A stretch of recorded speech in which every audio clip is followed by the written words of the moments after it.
त्रिपुरा में जब से भारतीय जनता पार्टी की सरकार आई, त्रिपुरा के जनता के साथ बहुत बड़ा धोखा हुआ। आप और त्रिपुरा की जनता ने किस उम्मीद से ये सरकार को जो है प्रस्तावित किया, उसके बाद आपने देखा होगा, और मैं शुरू करता हूँ इन्हीं के विजन डॉक्यूमेंट से, ये इनके वादे थे। तो मैं चेक कर रहा था कि जो भी पन्ना मैं खोलूं, आप बताइएगा। एक पन्ना में खोल के देखता हूँ कि हर एक कॉलेज, हर एक असेंबली में कॉलेज खुल गया, डिग्री कॉलेज नहीं खुला। फिर मैं दूसरा पन्ना देखता हूँ कि सुएज ट्रीटमेंट प्लांट पूरा त्रिपुरा में बनाएंगे, वो नहीं हुआ। फिर मैं ऐसे एक पन्ना उलट देता हूँ और देखता हूँ कि बिजली की जो अनइंटरप्टेड पावर सप्लाई होगा पूरे प्रदेश में। और आप तो जानते हैं कि अब तो पावर कट होने लगा। कांग्रेस के यूपीए के समय में, जब केंद्र में यूपीए सरकार थी, तो त्रिपुरा जो है बिजली को एक्सपोर्ट बाकी अलग अलग दूसरे प्रदेशों को देते थे,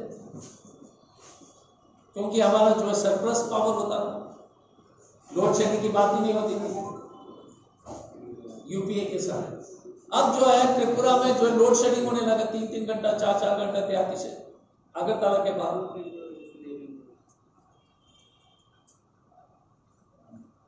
इस सरकार ने कहा था कि नौकरी हम सबको देंगे और मिस कॉल के द्वारा देंगे नौकरी। आपको याद होगा कि नौकरी के लिए कोई दौड़ने की जरूरत नहीं है, मिस कॉल।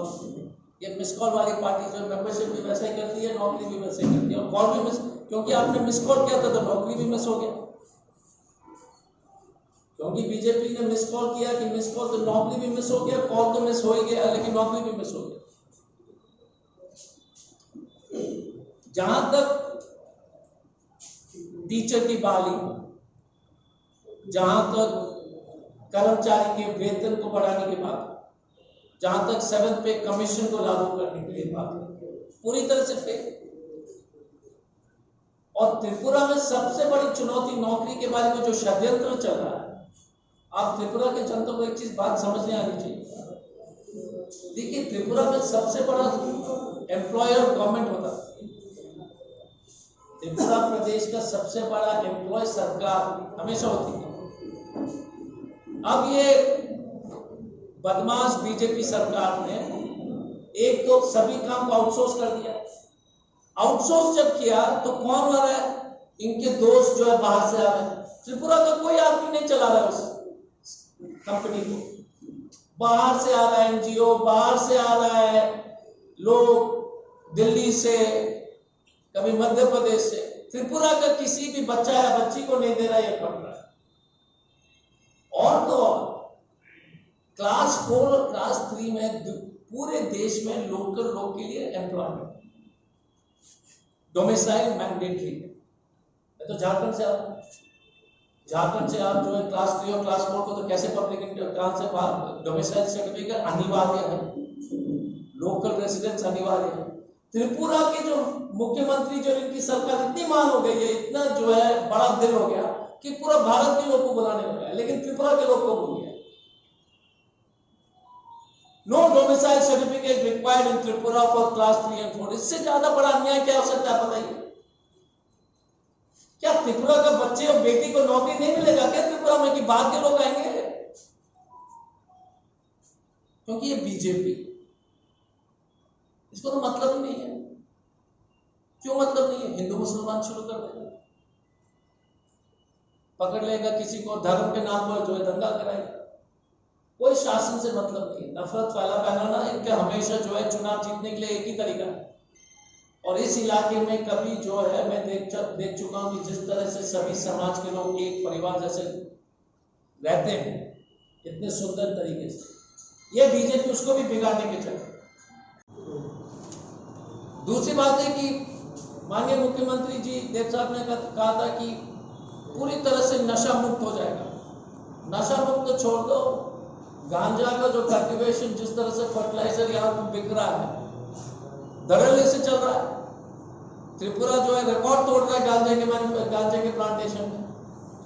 तो मुख्यमंत्री जी ने वादा किया था कि त्रिपुरा को एडिक्शन फ्री कर देंगे, और इनके समय में जो है पूरी तरह से चिलम बनने का काम कर रहे हैं। लॉ एंड ऑर्डर के सामने तो हमारे साथ बाएं तरफ एक व्यक्ति है, दूसरे तरफ दूसरे व्यक्ति, दोनों के ऊपर हमला हो चुका है। वीरजित सिन्हा साहब के ऊपर हमला हो चुका है, विश्वास सर के ऊपर हमला हो चुका है, और कांग्रेस के तो गोपाल राय साहब भी जो आज नहीं उपस्थित, उनके ऊपर भी हमला हुआ था। बचा क्या है बताइए? हम ही बचे हैं, क्योंकि एक बाएं हो गए एक दाएं हो गए तो हम ही बचा है। ये है बीजेपी, मानिक सरकार साहब के ऊपर हमला। यार पॉलिटिकल ओपोनेंट्स इस देश में जब कांग्रेस की सरकार थी, इसलिए एक न्यूज एजेंसी में बोला आपके हम राजनीतिक प्रतिद्वंदी दुश्मन। अब विपक्षी दल के जो है बिल्डिंग और ऑफिस तोड़ने लगे, तोड़ रहे ना, कार्यालय तोड़ने लगे, क्योंकि ये कभी जीत नहीं पाएंगे। अगले बार तो ये जो है ना, क्या नारा था इनका, चलो चलो पलटाएगा, क्या था, चलो पलटाएगा, तो इन्हीं का वही हो जाएगा। वो जो नारा उन्होंने लगा उन्हीं के साथ होगा, चलो पलटाएगा, उड़ेगा, क्योंकि कुछ काम नहीं हुआ है। मैं तो बता रहा हूं ना कि त्रिपुरा की जनता को देखना चाहिए। एक भी पन्ना मैं तो रैंडमली उठाता हूं ना, setting up district industry guidance centre in district headquarter, 0। आप ही उठाइए कोई कागज। दूसरा कागज, establishing district youth clubs and sports league, नहीं हुआ। Drawing implementing time bound plan for development of OBC STC and BPL family, नहीं हुआ। कोई भी चीज में उठा के बोल रहा हूं, कुछ नहीं हुआ। तो लॉ एंड ऑर्डर गैप, नौकरी गैप, करेक्ट, टोटल मिसरूल। तो ये बेसिक चीज जो है, जो अनएम्प्लॉयमेंट और इंपॉर्टेंट पार्ट जो नेशनल लेवल पे, जो ये हुआ त्रिपुरा की स्थिति। और हमें पूरा विश्वास है कि एक राजनीतिक बदलाव का हवा चल रहा है।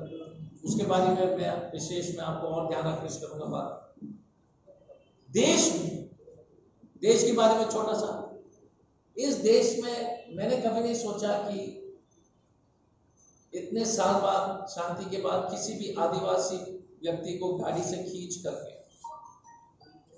करके ट्रक से नीमच मध्य प्रदेश में चोरी के गलत आरोप में मार दिया गया। कभी नहीं हुआ था। मैं सुनता था जब मैं आईपीएस में था कि 50 साल पहले हुआ था किसी समय में,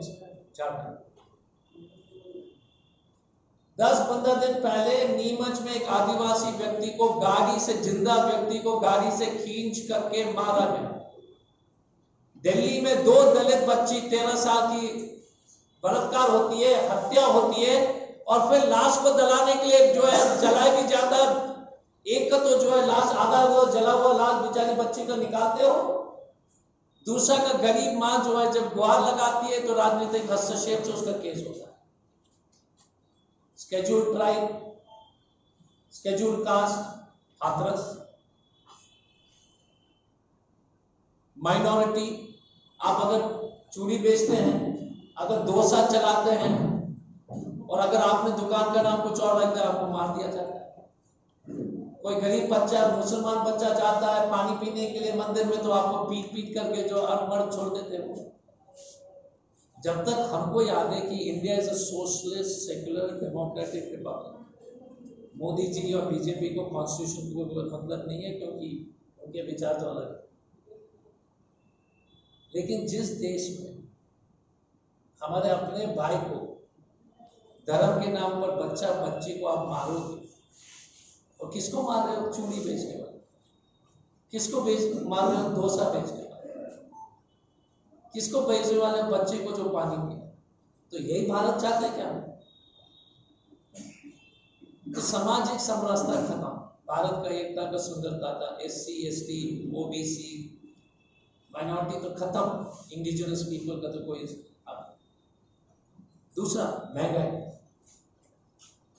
अब तो 200 रुपए है ना, 200 रुपए। तो आप लोग जो इस देश में सब्जी को पानी में उबाल रहे हैं, 2-3 बूंद तेल डाल, गलत बोल रहे क्या?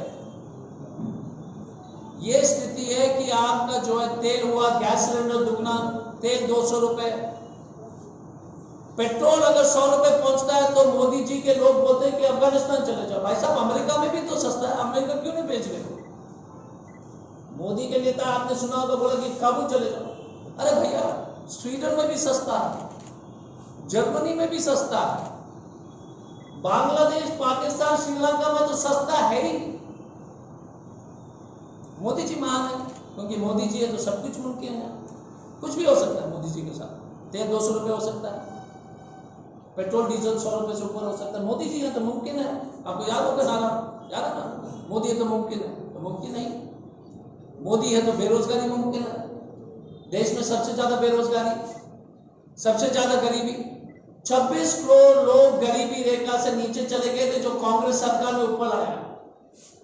कांग्रेस सरकार ने 10 साल में 26 करोड़ गरीब लोगों को गरीबी रेखा से ऊपर ले आया। मोदी जी ये तो मुमकिन है, उन्होंने 26 को भी वापस भेज दिया। देखिए मोदी जी कितने महान है। अमीर लोग को, अच्छे करने वाले को गरीब बना दिया। 26 करोड़, वो भी छोटा मोटा नहीं, 26 करोड़। अब यहां पे मिडिल क्लास के लोग ज्यादा हैं। मिडिल क्लास का 12 crore total middle class population है इंडिया, उसमें से 3 करोड़ मिडिल क्लास को पॉवर्टी लाइन के नीचे भेज दिया। मोदी ये तो मुमकिन है। 3 crore, 30% of middle class have come below the poverty line. जिसके पास मोटरसाइकिल था, जिसका नौकरी था, वो गरीबी रेखा से नीचे आ गया। Middle class. महंगाई, सामाजिक समरसता। चीन के बारे में जितना बोलिए कम उतना ही ठीक है, राष्ट्रीय सुरक्षा का मामला है। लेकिन मोदी जी ने जो है चीन को जो है ना तो लाल आंख दिखाया। लाल आंख सिर्फ कांग्रेस के लिए रखता है, चीन को दिखाने का, लाल आंख दिखाने का। सच्चाई ये है कि इस देश में पहली बार इतने 50 साल में इतने असुरक्षित हुआ देश का सीमा। सबसे बड़ी देशद्रोही पार्टी। और एक चीज मैं बात बताना चाहूंगा, आज मैं पढ़ रहा था, एक राजा मोहन जी हैं, एक बहुत ही अच्छे लेखक हैं, एक्सपर्ट ऑन नेशनल सिक्योरिटी।